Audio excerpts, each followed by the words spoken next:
House Speaker Kevin McCarthy released a viral video this week to set the record straight on Manhattan District Attorney Alvin Bragg, who brought the case that led to former President Donald Trump's indictment and arraignment. McCarthy retweeted a post by House Judiciary GOP mocking Bragg's claim that New York is the safest big city in America.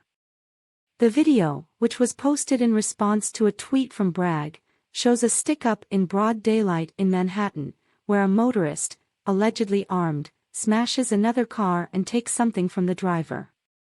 The incident occurred in 2022 and went viral at the time. The video shared by the House Judiciary GOP featured a news segment covering the incident.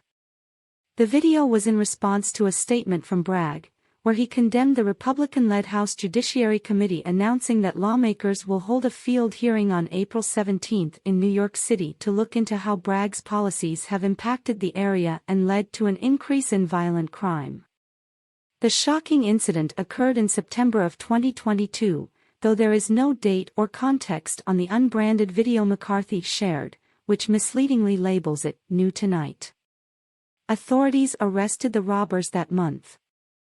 The main perpetrator was taken to Rikers Island after he was unable to make $250,000 cash bail, MSN reported. The field hearing, which is titled Victims of Violent Crime in Manhattan, will be held at the Jacob Javits Federal Building just blocks from Bragg's Lower Manhattan office and the courthouse where Trump, 76, was arraigned on 34 felony counts of falsifying business records last week, the New York Post reported. The House Judiciary Committee will hear from the victims of Manhattan District Attorney Alvin Bragg's policies during a hearing in New York next week, escalating a confrontation with the progressive prosecutor over his unprecedented criminal case against former President Donald Trump, the Post has learned. Republicans have slammed Bragg as being soft on conventional crime while embracing a novel legal theory to bring the first-ever criminal case against an ex-president, the Post reported. We'll be hosting this hearing next week from NYC. We'll be hearing from victims who are suffering under DA Bragg's pro-crime policies. If Bragg can spend resources indicting President Donald Trump, he should be able to address the soaring crime in NYC, committee member Representative Andy Biggs of Arizona tweeted. McCarthy declared that Congress will take action after Trump appeared in Manhattan for his arraignment in the case brought against him by Bragg. Trump pleaded not guilty to 34 charges regarding allegations that he falsified business records related to adult film star Stormy Daniels' hush money case.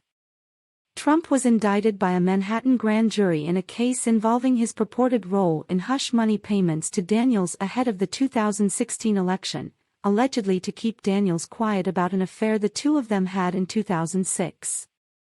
McCarthy voiced his frustration and vowed to hold Bragg accountable.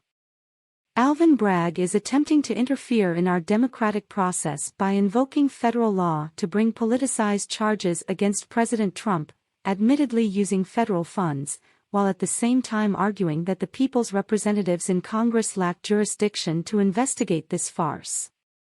Not so. Bragg's weaponization of the federal justice process will be held accountable by Congress, McCarthy tweeted. Many other Republicans issued strong statements in support of Trump. Missouri GOP Senator Josh Hawley said, "Tonight's indictment of Donald Trump isn't about the law. It's about power. Raw power. It's the Democrat Party telling the nation they will stop at nothing to control the outcome of the next presidential election. It is an assault on our democracy, pure and simple." Nikki Haley, the former South Carolina governor and 2024 GOP presidential candidate, tweeted, "From everything I have seen from this New York district attorney is that this would be something he'd be doing for political points. I think what we know is, when you get into political prosecutions like this, it's more about revenge than it is about justice." Texas Republican Senator Ted Cruz responded, "The Democrat Party's hatred for Donald Trump knows no bounds. The substance of this political persecution is utter garbage.